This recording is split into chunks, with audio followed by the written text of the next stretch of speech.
আসলে আমার কাছে মনে হয়েছে যে এটি এখন আর ডিসি পার্কের উৎসব নয়, এটি হচ্ছে চট্টগ্রামবাসীর উৎসব, চট্টগ্রামের উৎসব।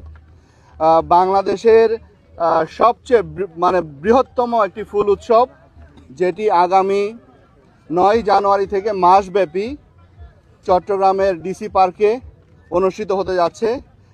আপনারা জানেন আগামীকাল আমাদের জনপ্রশাসন মন্ত্রণালয়ের শ্রদ্ধেয় সিনিয়র সচিব মোহাম্মদ এহসানুল হক স্যার কালকে সকাল 9:30টার সময় আমাদের এই চট্টগ্রাম ফ্লাওয়ার ফেস্ট 2026 উদ্বোধন করবেন। আমি আপনাদের অবগতির জন্য বলতে চাচ্ছি যে এবার আমরা 140 প্রজাতির লক্ষাধিক ফুলের সমারোহ এখানে ঘটিয়েছি।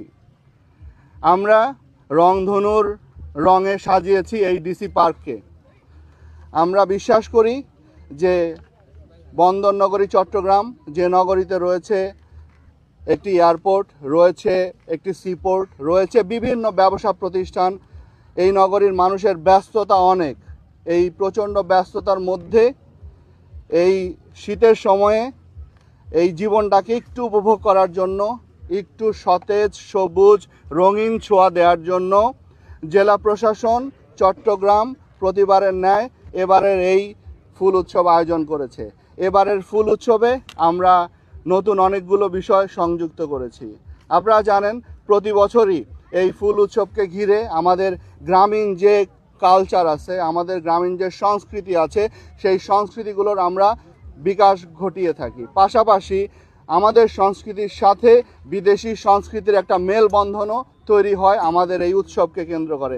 এখানে 16টি দেশের বিভিন্ন পর্যায়ে সাংস্কৃতিক কর্মীরা তারা আসবেন, তাদের সাংস্কৃতিক যে রীতিনীতি সেগুলো আমাদের সামনে উপস্থাপন করবেন, আমাদের সংস্কৃতির সাথে যে মেলবন্ধন সেটি ঘটাবেন।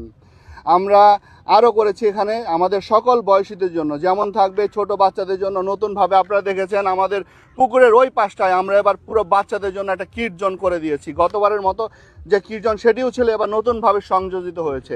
আমাদের ইয়াং ছেলেদের জন্য আমাদের জিপ লাইনিং যেটি আছে এটি অত্যন্ত ইয়াং জেনারেশনের কাছে অত্যন্ত আকর্ষণীয়।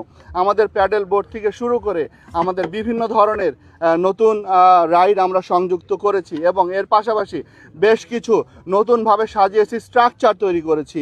এখানে আমাদের একটি ফ্লাওয়ার ট্রি তৈরি করেছি, এখানে পট ট্রি তৈরি করেছি একটি, এরকম অনেকগুলো নতুন